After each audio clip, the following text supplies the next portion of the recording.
Gymnastics moms, is your gymnast feeling the pressure of the big end of the meet season, end of the season meets, or if she's elite, like feeling the pressure of like we're kind of have classics and nationals just around the corner?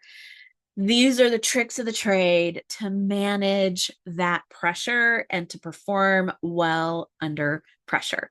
So today, in today's video, we're going to talk about a last trick that we like to teach gymnasts inside of our program. So stay tuned. You are in Mindset for Moms, where we help moms develop happy, healthy gymnasts who know how to win.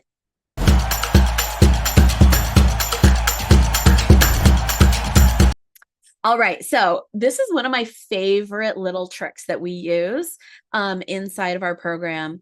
And it's based off of some science called NLP, so neuro-linguistic programming. And neuro-linguistic programming is often based on the idea that the actual words you say, the things that you're thinking about, really, then affect what you do, and word choices matter. And in this case, the word choice matters greatly. And the word that I'm talking about is have to.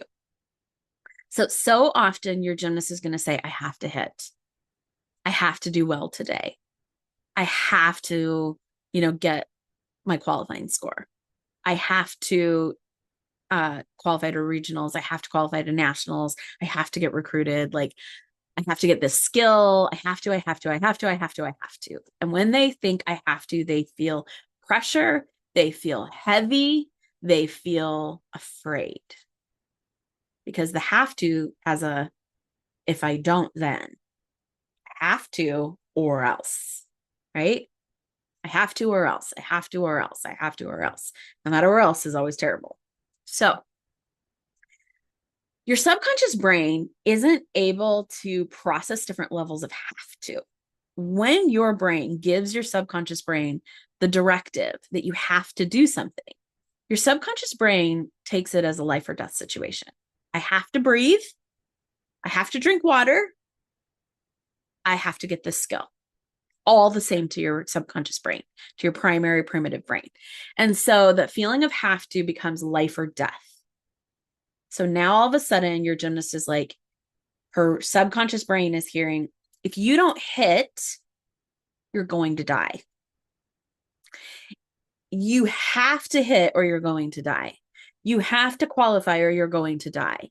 You have to get to regionals or you're going to die. You have to get to nationals. Like whatever the have to is, the subconscious brain hears this is life or death. And if it doesn't happen, it's disastrous. And this is why your gymnast feels so much pressure and so nervous.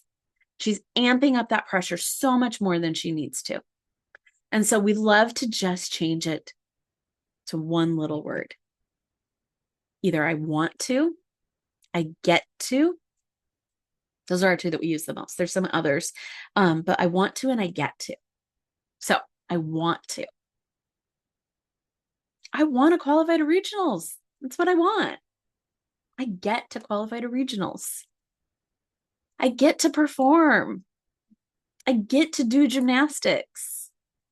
We always like to tell them when they're like, but I have to. And I'm like, well, if you don't, like, are the police going to come and put you in jail? Like, what's like, do you have to? You don't have to do gymnastics. Gymnastics is for fun. Gymnastics is not required.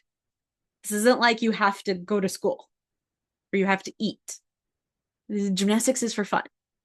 And so we like to really help them go, you don't have to do this. You want to do this. And want to feels motivating, feels hopeful, feels excited. So that can be a really good one. And then get to, some gymnasts really resonate with that one where they feel like privilege. It's a privilege that I get to do this, and I'm honored that I get the opportunity. I get to compete at regionals. I get to represent my gym. I get to represent my country. I get to do this routine that I really enjoy. I get to show what I've been working on. So that get to for some gymnasts can really be helpful. But usually I want to is a really good switch. So every time you hear your gymnast say she has to do something, say, do you have to, or do you want to? And that can be really helpful in just switching that little that little feeling, switching it from pressure to motivation, switching it from life or death to fun and lighthearted. And when they're fun and lighthearted, they're going to do their best gymnastics. All right. I hope that's helpful. We are in those last big meets of the year.